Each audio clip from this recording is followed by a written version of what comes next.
안녕하세요. 5분 자료 해석의 윤진원입니다. 여러분은 평균을 빠르게 구할 수 있나요? 자, 다음 문제를 함께 보시죠. 2등급의 평균과 4등급의 평균은 얼마일까요?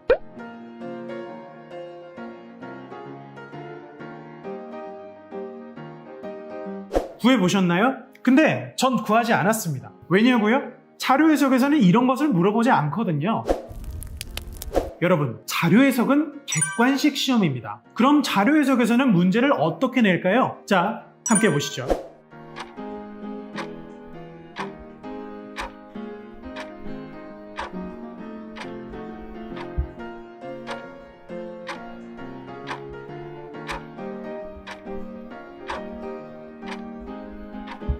앞에 보신 문제와 무엇이 다를까요? 자료 해석의 출제 방식은 문장의 정오를 판단하는 것입니다. 그렇기 때문에 어떤 계산의 결과값이 얼마냐라고 물어볼 수도 없고요. 물어볼 필요도 없는 구조입니다. 따라서 반드시 대답이 그렇다 혹은 아니다로 밖에 나올 수 없는 구조인 것이죠. 문제를 보시면 2등급 평균 요양기관수와 5등급 평균 요양기관수의 단순 대소를 비교하도록 하고 있습니다. 즉, 누가 큰지만 판단하는 것, 바로 이것이 자료 해석의 핵심이라고 할 수 있습니다. 그럼 이와 관련된 평균의 개념에 대해서 함께 알아보도록 하죠. 평균이란 여러 개로 구성된 자료의 총합을 모두 더해서 자료의 개수로 나눈 값을 의미합니다. 방금 보신 문제에 따르면 2등급과 5등급의 평균은 다음과 같이 구할 수 있습니다. 2등급 평균은 약 1.43이고 5등급 평균은 약 1.14이므로 2등급 평균이 더 높기 때문에 정답은 5가 됩니다. 그러나 과연 이렇게까지 해야 할까요?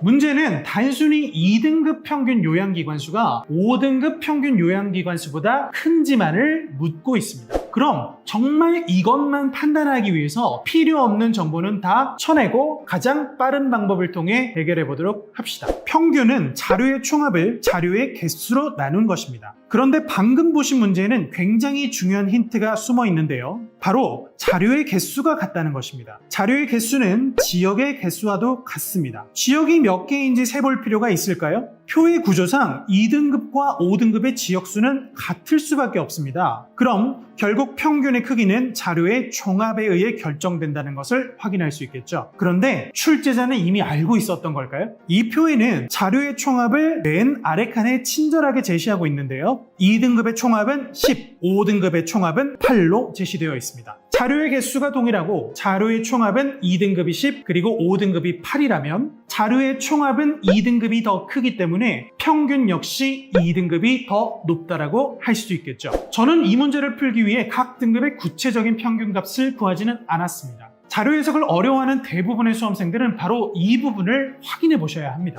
해당 문제에서 묻고 있는 내용만을 구하기 위해 바로 어떤 정보만을 판단해야 하는가? 이러한 고민 없이 열심히 오랜 시간 동안 공부한다거나 많은 문제를 푼다고만 해서 실력이 오르지 않는 것은 어찌 보면 당연한 일이겠죠. 이 시험의 이름은 자료 해석입니다. 자료를 계산하는 것이 아니라 자료에 담긴 의미를 파악하고 그 안에 담긴 내용을 해석하는 것, 그것이 이 시험에서 평가하고자 하는 바로 유일한 항목입니다. 하지만 너무 걱정하지 마세요. 제가 여러분께 차근차근 하나씩 알려드리도록 하겠습니다. 하루 5분 투자를 통해 자료 해석을 정복해 보시기 바랍니다. 이상 윤진원이었습니다. 다음 시간에 만나요. 안녕!